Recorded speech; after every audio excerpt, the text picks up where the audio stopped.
ತಿಂಗಳಿಗೆ 8,000 ರೂಪಾಯಿ ಸಂಬಳ. ನಿಮ್ಮ ಮನೆಗೆ ಬರ್ತಾರೆ, ನಿಮ್ಮ ಆರೋಗ್ಯ ವಿಚಾರಿಸ್ತಾರೆ, ನಿಮ್ಮ ಮಕ್ಕಳ ಬಗ್ಗೆ, ನಿಮ್ಮ ಬಗ್ಗೆ, ಹಿರಿಯರ ಬಗ್ಗೆ.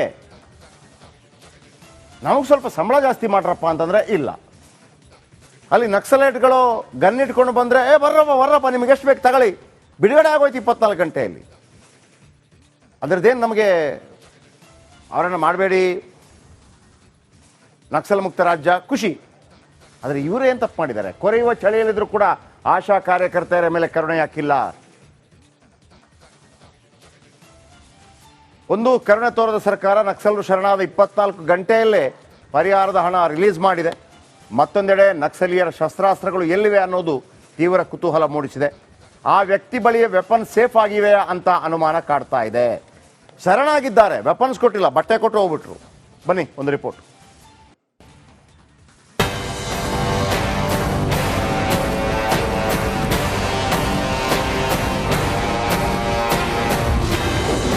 ಸರೆಂಡರ್ ಆದ 24 ಗಂಟೆಯಲ್ಲೇ ಪರಿಹಾರ.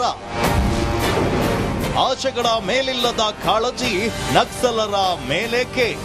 ಕೆಂಪು ಉಗ್ರರು ಬೆಂಗಳೂರಿನಲ್ಲಿ ಸಿಎಂ ಸಿದ್ದರಾಮಯ್ಯ ಸಮ್ಮುಖದಲ್ಲೇ ಶರಣಾಗಿದ್ದು ಆಯ್ತು. ಇದೀಗ ವೈದ್ಯಕೀಯ ಪರೀಕ್ಷೆಯೂ ನಡೀತು. ಆದ್ರೆ ನಕ್ಸಲರು ಸರೆಂಡರ್ ಆದ 24 ಗಂಟೆಯಲ್ಲೇ ಪರಿಹಾರದ ಹಣ ರಿಲೀಸ್ ಆಗಿದ್ದು ತೀವ್ರ ಚರ್ಚೆಗೆ ಕಾರಣವಾಗಿದೆ.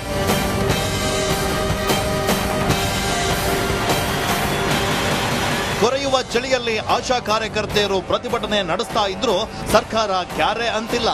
ಆದ್ರೆ ನಿನ್ನೆ ಶರಣಾದ ಕೆಂಪು ಉಗ್ರರಿಗೆ ಹಿಂದೆ ಪರಿಹಾರಧನ ರಿಲೀಸ್ ಮಾಡಲಾಗಿದೆ. ಕೆಂಪು ಉಗ್ರರು ಶರಣಾಗ್ತಾ ಇದ್ದಂತೆ ಚಿಕ್ಕಮಗಳೂರು ಡಿಸಿ ಖಾತೆಗೆ ಸರ್ಕಾರ 3 ಲಕ್ಷ ರೂಪಾಯಿ ಟ್ರಾನ್ಸ್ಫರ್ ಮಾಡಿದೆ. ನಕ್ಸಲರ ಪ್ಯಾಕೇಜ್ನ ಮೊದಲ ಕಂತಿನ 3 ಲಕ್ಷ ಡಿಸಿ ಖಾತೆಗೆ ಜಮಾ ಆಗಿದೆಯಂತೆ. ಸಮವಸ್ತ್ರ ಕೊಟ್ರು, ಗನ್ ಎಲ್ ಹೋದ್ವು? 7ನೇ ಕೆಂಪು ಉಗ್ರನ ಬಳಿ ಇವೆಯ ಶಸ್ತ್ರಾಸ್ತ್ರಗಳು? ವಿಡಿಯೋ ಒಂದರಲ್ಲಿ ಶಸ್ತ್ರಾಸ್ತ್ರಗಳ ಸಮೇತ ಕಾಣಿಸಿಕೊಂಡಿದ್ದ ಕೆಂಪು ಉಗ್ರರು ನಿನ್ನೆ ಯೂನಿಫಾರ್ಮ್ ಮಾತ್ರ ಹ್ಯಾಂಡ್ ಓವರ್ ಮಾಡಿದ್ದಾರೆ. ಆದರೆ ಶಸ್ತ್ರಾಸ್ತ್ರಗಳು ಎಲ್ಲಿ ಹೋದವು ಎಂಬ ಅನುಮಾನ ಮೂಡಿದೆ.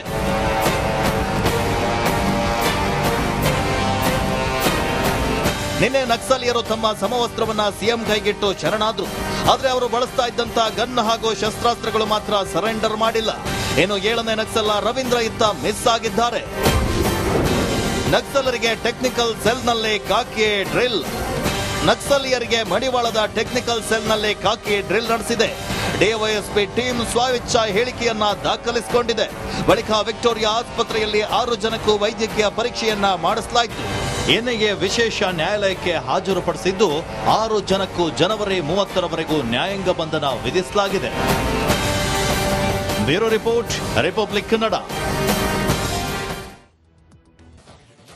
ತಿಂಗಳಿಗೆ 8,000 ರೂಪಾಯಿ ಸಂಬಳ.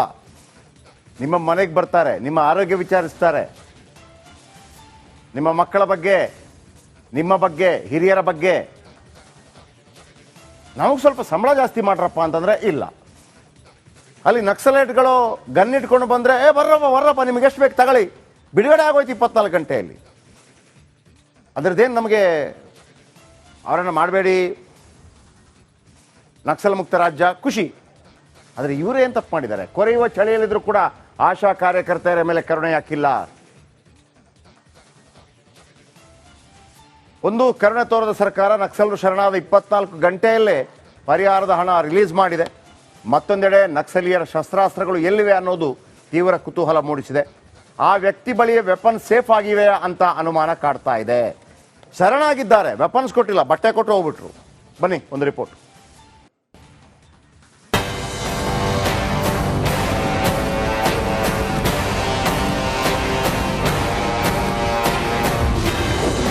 ಸರೆಂಡರ್ ಆದ 24 ಗಂಟೆಯಲ್ಲೇ ಪರಿಹಾರ. ಆಶೆಗಳ ಮೇಲಿಲ್ಲದ ಕಾಳಜಿ ನಕ್ಸಲರ ಮೇಲೇಕೆ? ಕೆಂಪು ಉಗ್ರರು ಬೆಂಗಳೂರಿನಲ್ಲಿ ಸಿಎಂ ಸಿದ್ದರಾಮಯ್ಯ ಸಮ್ಮುಖದಲ್ಲೇ ಶರಣಾಗಿದ್ದು ಆಯ್ತು. ಇದೀಗ ವೈದ್ಯಕೀಯ ಪರೀಕ್ಷೆಯೂ ನಡೀತು. ಆದ್ರೆ ನಕ್ಸಲರು ಸರೆಂಡರ್ ಆದ 24 ಗಂಟೆಯಲ್ಲೇ ಪರಿಹಾರದ ಹಣ ರಿಲೀಸ್ ಆಗಿದ್ದು ತೀವ್ರ ಚರ್ಚೆಗೆ ಕಾರಣವಾಗಿದೆ.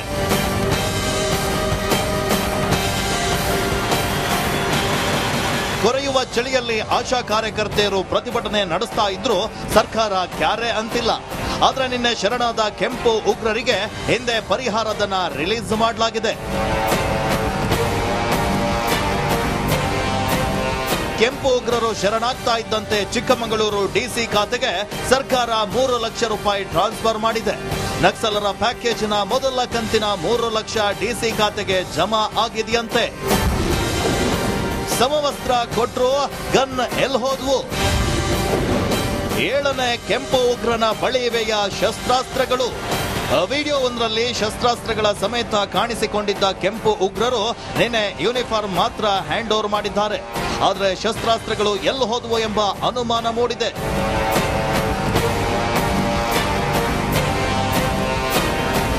ನಿನ್ನೆ ನಕ್ಸಲಿಯರು ತಮ್ಮ ಸಮವಸ್ತ್ರವನ್ನ ಸಿಎಂ ಕೈಗಿಟ್ಟು ಶರಣಾದ್ರು.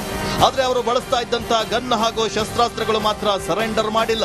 ಇನ್ನು 7ನೇ ನಕ್ಸಲ ರವೀಂದ್ರ ಇತ್ತ ಮಿಸ್ ಆಗಿದ್ದಾರೆ. ನಕ್ಸಲರಿಗೆ ಟೆಕ್ನಿಕಲ್ ಸೆಲ್ನಲ್ಲಿ ಕಾಕಿ ಡ್ರಿಲ್. ನಕ್ಸಲಿಯರಿಗೆ ಮಡಿವಾಳದ ಟೆಕ್ನಿಕಲ್ ಸೆಲ್ನಲ್ಲಿ ಕಾಕಿ ಡ್ರಿಲ್ ನಡೆಸಿದೆ.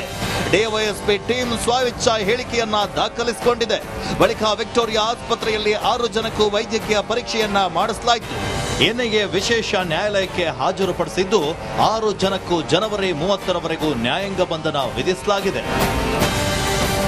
Bureau report, republic Kannada.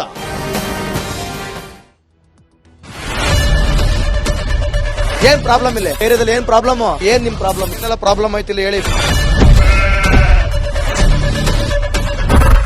ಏನ್ರಿ ನಿಮ್ ಪ್ರಾಬ್ಲಮ್? ಏನ್ ನಿಮ್ ಪ್ರಾಬ್ಲಮ್ ಅಂತ ಹೇಳಿ. ಯಾರಪ್ಪ ನಗರಕ್ಕೆ? ಗಾಂಧಿನಗರ, ದಾಸರಹಳ್ಳಿ, ರಾಜರಾಜೇಶ್ವರಿ ನಗರ, ಚಾಮರಾಜಪೇಟೆ, ಹುಬ್ಬಳ್ಳಿ, ಚೆನ್ನಮ್ಮ ವೃತ್ತದ ಮೈಸೂರಿಗೆ ಬಂದಿರೋದು.